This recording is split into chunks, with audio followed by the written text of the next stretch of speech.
जय हिंद। अभिज्ञान online classes Lucknow में आप सभी का स्वागत है। इस वीडियो में मैं मानव भूगोल का अर्थ एवं उनकी परिभाषाओं के विषय में जानकारी दूंगा। यह प्रकरण कक्षा 12 भूगोल के एनसीईआरटी पाठ्यक्रम से पढ़ने वाले छात्रों के लिए उपयोगी है। इसके साथ ही विभिन्न प्रतियोगी परीक्षाएं देने वाले छात्र छात्राओं के लिए भी यह महत्वपूर्ण विषय है। इस वीडियो में मैं दो बातों की चर्चा करूंगा। एक, मानव भूगोल का क्या अर्थ है, और दूसरा, मानव भूगोल की जो प्रमुख परिभाषाएं हैं वह कौन कौन सी हैं। तो सबसे पहले देखते हैं कि मानव भूगोल का क्या अर्थ है। आप सभी जानते हैं कि भूगोल भूधरातल का अध्ययन करने वाला विषय है। इसमें धरातल के ऊपर विद्यमान विभिन्न प्रकार के भूदृश्यों, चाहे वह प्राकृतिक हों या मानवीय, उन सभी का अध्ययन किया जाता है। धरातल पर विद्यमान प्राकृतिक तत्वों में उच्चावच, जलवायु, मिट्टी, वनस्पति, जीव जंतु, खनिज पदार्थ आदि को सम्मिलित किया जाता है। इसी तरह धरातल के ऊपर जो विद्यमान मानवीय तत्व हैं, जो मनुष्य और प्रकृति के संबंधों से उत्पन्न होते हैं, उनमें अधिवास या मकान, जनसंख्या, पशुपालन, कृषि, उद्योग, व्यापार, यातायात आदि को सम्मिलित किया जाता है। इन प्राकृतिक और मानवीय तत्वों के अध्ययन को ही भूगोल कहा जाता है।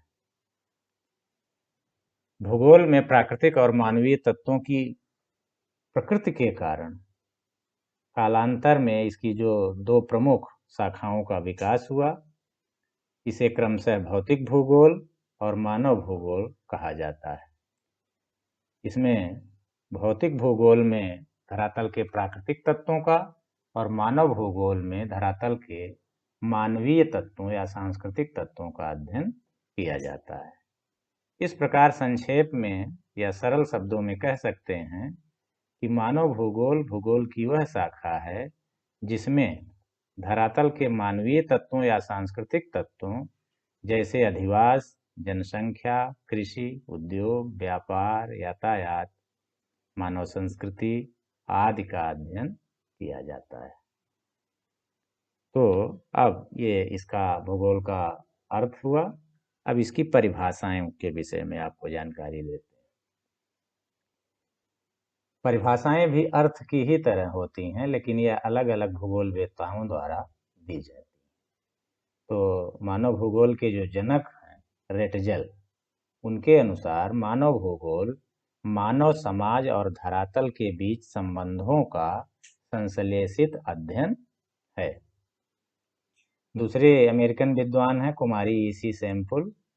इनके अनुसार मानव भूगोल अस्थिर पृथ्वी और क्रियाशील मानव के बीच परिवर्तनशील संबंधों का अध्ययन है।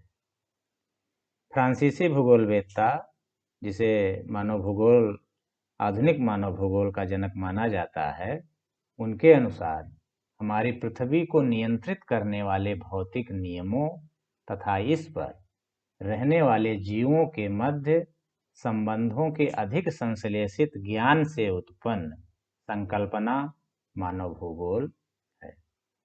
इन सभी परिभाषाओं में एक कॉमन बात आप जो देख रहे होंगे वह है कि मानव समाज और धरातल या प्रकृति के मध्य के जो संबंध हैं, उनके ऊपर ही मुख्य जोर दिया गया है।